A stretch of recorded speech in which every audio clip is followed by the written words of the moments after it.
السلام عليكم ورحمة الله وبركاته. معاكم انجي سكين، ودي قناة ان شاء الله هنعمل النهاردة اكواب جيلي وكاستر وعليها فراولة.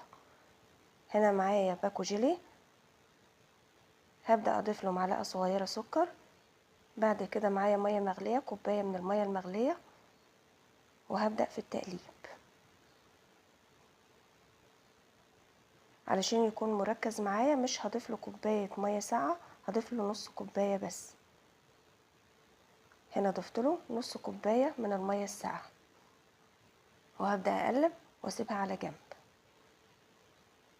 دي اول خطوة معانا. تاني خطوة معايا حوالي 6 قطع من البسكوت مقطعاهم، وهبدأ احطهم في البولات او في اكواب التقديم. تالت خطوة معايا كوبايتين من اللبن الجاموسي كامل الدسم. بعد كده هضيف لهم معلقتين كبار سكر،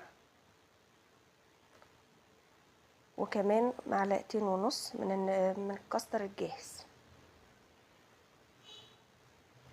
عشان انا محتاجاه خفيف. لو حد حابب ينفذ الوصفة ومحتاجها اتقل شوية يزود 3 معالق كبيرة من الكاستر. هنبدأ نقلبهم كده، مش محتاجين اي اضافات تانية. نقلبهم على البارد، وبعد كده بنحطهم على البوتاجاز لحد ما يستوي. هنا قلبناهم على البارد، وده بتكون انجح وصفة. هنا على البوتاجاز لحد ما يبدأ القوام يتقل وتبدأ تعمل فقاعات على الوش، يبقى كده الكاستر استوى.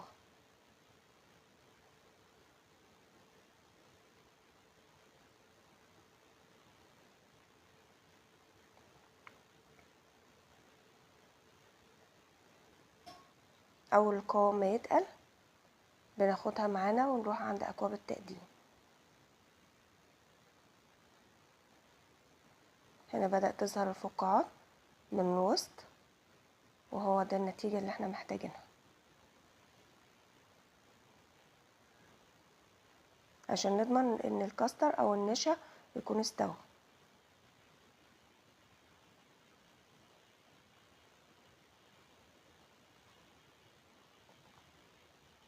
هنا رجعت قلبتها تاني عشان ما تعملش قشرة.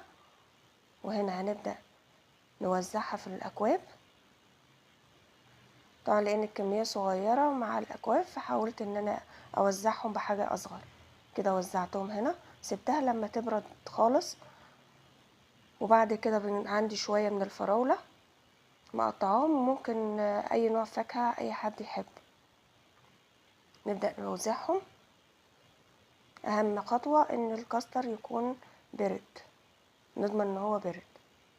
بعد كده بنبدأ نضيف عليه الجيلي. طبعا الجيلي هنا مركز شوية. نبدأ نوزعه وبنسيبها في التلاجة. هنا انا سبتها في التلاجة حوالي ليلة، اتعملت بالليل. وطبعا لان احنا في الصيام، كل سنة وحضراتكم طيبين، فاتاكلت تاني يوم. هنا ده الشكل النهائي لها. صوما مقبولا وافطارا شهيا، كل سنة وحضراتكم بخير. هنا البسكوت شكله جميل وطعمه اجمل والوصفة جميلة. طبعا هنا البسكوت بدون اضافة اي حاجة. دي وصفة سهلة وخفيفة.